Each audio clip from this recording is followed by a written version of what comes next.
Bien le bonjour à toutes et à tous, j'espère que le week-end fut bon. On commence ce tour de la presse sportive avec le rouleau compresseur Liverpool qui a collé une manita à West Ham, victoire sèche 5-0. Les Reds vont terminer leader de Première Ligue avec 8 points d'avance et c'est en grande partie grâce à Mohamed Salah et son sourire d'assassin comme le placarde le Daily Star ce lundi matin. Avec 17 buts et 13 passes décisives depuis le début de la saison, le roi Salah, comme le surnomme l'équipe, est sur un nuage. Il a aussi rajouté un nouveau record dans sa besace avec un but et une passe décisive pour la 8e fois en une saison, comme le relaye le Daily Mirror. Profitez-en tant que vous le pouvez, lâche le tabloïd britannique The E-Paper. Interrogé de nouveau sur son avenir après la rencontre, l'intéressé a expliqué que rien n'avait bougé et que pour le moment, il était focus sur son objectif de remporter de nouveau la Première Ligue. Dans le même temps, Manchester City a mis fin à sa terrible série. Après 9 défaites en 12 matchs et une victoire depuis octobre, ça sourit mieux, se réjouit le Daily Mail après le succès 2-0 face à Leicester. Savigno a enfin débloqué son compteur but alors qu'Haaland a lui aussi retrouvé le chemin des filets.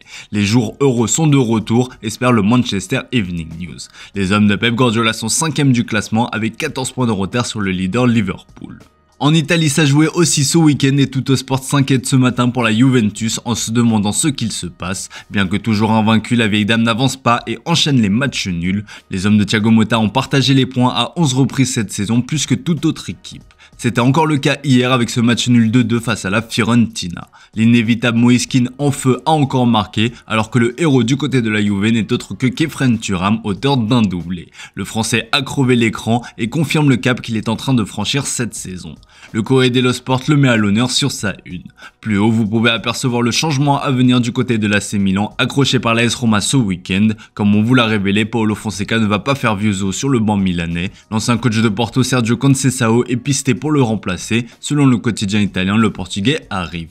Un accord pour un contrat de 6 mois a été trouvé. La Gazzetta dello Sport confirme le départ du flop Fonseca et l'arrivée de Conceição attendue aujourd'hui. Le journal au papier rose revient sur l'échec Fonseca, le manque de style de son équipe, les tensions avec la direction et sa gestion chaotique des stars comme l'illustrent les cas Leao et Théo Hernandez ont précipité sa chute. Ce matin, le club milanais a confirmé le départ de Paulo Fonseca par le biais d'un communiqué. Le club l'a remercié pour son professionnalisme et lui souhaite bonne chance pour le futur.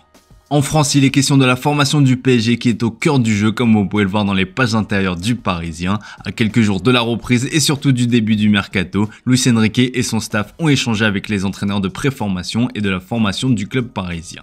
Une rencontre qui n'avait plus été organisée depuis Thomas Tuchel. L'objectif est de s'impliquer dans le projet One Team évoqué plusieurs fois en interne, que toutes les équipes tendent vers une même identité de jeu à tous les étages, ce qui rendrait le passage vers le groupe pro plus facile. Luis Enrique a déjà loué les jeunes Mayoulou, Zagué ou encore Mbaye qui font aujourd'hui partie intégrante du groupe professionnel. L'objectif étant aussi d'identifier de nouvelles pépites susceptibles de combler certains manques, en attaque notamment puisqu'un départ se précise cet hiver. Comme vous le savez, le transfert de Randal Kolo Muani est souhaité. Malgré un faible temps de jeu depuis le début de la saison, l'attaquant français reste un profil apprécié par de nombreux clubs européens. Selon nos dernières informations, Chelsea a d'ailleurs décidé de passer à l'action pour attirer l'international français. Les Blues devraient prendre contact avec le PSG dans les prochains jours afin de connaître les conditions. Les Blues ont été séduits par ses qualités, sa polyvalence sur le front de l'attaque et sa disponibilité sur le marché. Nul doute que Randal Kolo Muani sera un acteur majeur du mercato hivernal. On continue justement à parler mercato avec le Barça qui compte profiter de ce marché d'occasion pour se renforcer dans certains secteurs. Quand le Mundo Deportivo parle de marché d'occasion, c'est de celui qui concerne les joueurs libres. À partir du 1er janvier, le Barça va pouvoir entamer les négociations avec les joueurs. La première priorité sera de sécuriser la signature de Jonathan Tah, le défenseur du Bayer Leverkusen. Un recrutement jugé stratégique puisque 3 défenseurs verront leur contrat expirer en 2026. Ronald Araujo, Andreas Christensen et Eric Garcia. Autre joueur espérant en cas de départ de Frenkie de Jong poussé vers la sortie, Thomas Partey d'Arsenal. Le milieu de terrain de 31 ans est aussi libre en juin prochain. En parallèle, le Barça doit gérer le cas Dani Olmo, toujours pas inscrit officiellement. Ce lundi, le club attend un autre verdict de la justice espagnole comme le relaye Sport. Et si le verdict lui est encore défavorable et que la Ligue espagnole refuse son plan B, Dani Olmo sera bel et bien libre de s'engager avec n'importe quel club dès le mois de janvier. Le journal espagnol indique que plusieurs clubs sont prêts à bondir sur l'occasion. Le nom du PSG a été cité, tout comme 3 écuries de Première Ligue, Manchester United, Manchester City et Arsenal. Enfin, le Bayern Munich serait aussi dans le coup.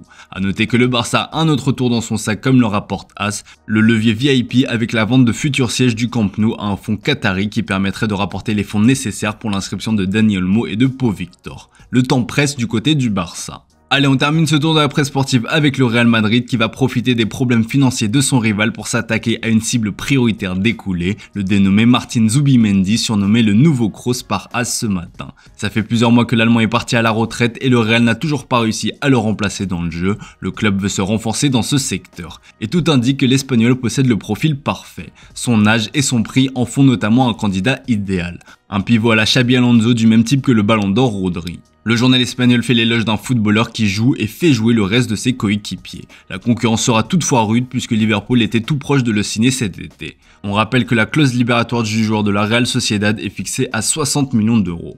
En Espagne, on parle aussi de l'avenir de Cristiano Ronaldo ce lundi matin. Le Portugais fait la couverture du journal Marca.